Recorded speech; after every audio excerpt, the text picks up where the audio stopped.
Well, let's put our hands together and give all of our sheep showers a big round of applause. We're getting the final straw of it out here, and I mean, I think we've got a nice set of sheep out here.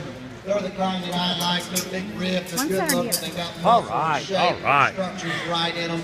I wouldn't argue with you. You can justify doing a lot of different things. I did recognize that's a little horseman. I did recognize that. I could tell that. I like that Hampshire. I like that natural. I like that Shropshire. I like that crossbred. I think those are the ones that you got to really sit down and analyze and just justify in your mind what's right and what's wrong, and just do it how you feel that you need to do it. That Hampshire is bar none explosive down his top. He's big and hard coming out of his shoulder. He's fresh and full in his loin. He's long and square in his hip. He's got a lot of power in his leg. Just really good in terms of his length of body. Lays in his shoulder really good. We can question him. We might elevate him ever so slightly out of his shoulder. Young lady does an outstanding job. The natural is a good one for a natural young lady. He's tall shouldered. He's big legged. He's got a big center rib in him. He's big back. He's not as fresh and full in his loin edges compared to the Hampshire, but he's got a big hip. He's got lots of muscle. Good looking from the side. I'd like to give him change him just ever so slightly. His color pattern makes him play a little bit and throws him off just a skosh out of his flank. Young man Shropshire.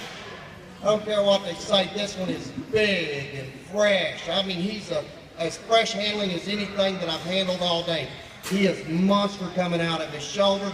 He's as big in the center of his back as you could want. He is fresh and full in his hip point. Young man, I'd like to make him just a skosh longer in his hip out here as we compare him. I'd like to maybe stretch him from his length of body out of him. This is an all good one for a Shrop that can handle any kind of competition that you put out here. We get critical of him. We might make him a nickel bigger legged as compared to some of the others. In terms of his forearm, I think his bone size is good. I'd like to maybe give him a notch more shape right there in his forearm when he comes at you. Young lady's crossbred, super long body, really pretty made. Tight in his shoulder. Another one of them big, fresh back ones out here in terms of rack shape. He doesn't hold himself together quite as good in terms of his lines when we just step off and look at him. He wants to get a little off in his top ever so slightly. If she doesn't really stay in him and really work this one gets a little funny right down the edge of his spine there. But he's a round-ribbed one that's got a big hip in him, real big leg. You might critique him. You might want to push his tail head down in him just ever so slightly.